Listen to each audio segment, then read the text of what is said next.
Welcome back to the kitchen. Today we're gonna make cherry cobbler in a cast iron skillet.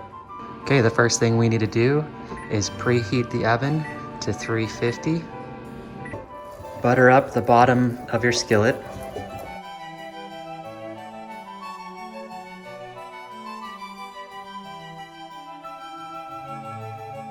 Next, you'll want to get two 21-ounce cans of cherry pie filling and dump it right into the skillet.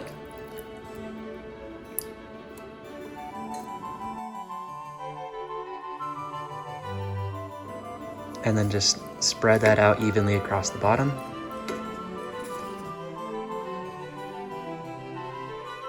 All right, go ahead and mix 8 ounces of yellow cake mix, 1 stick of melted butter, and 1 teaspoon of cinnamon. Mix that all together.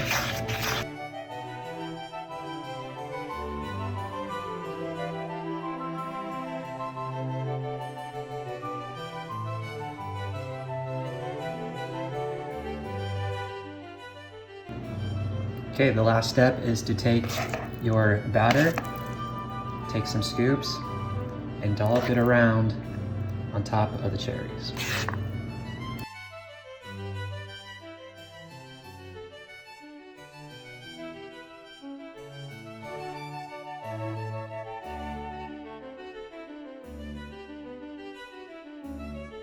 Now it's going to go in the oven from 50 to 60 minutes.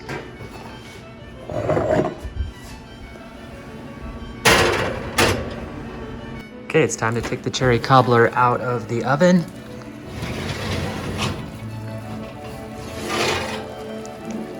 It's looking good. Okay, here you go. We got some vanilla ice cream on top of the cherry cobbler, and we're about to eat it. If you like this video, follow and go see our other videos.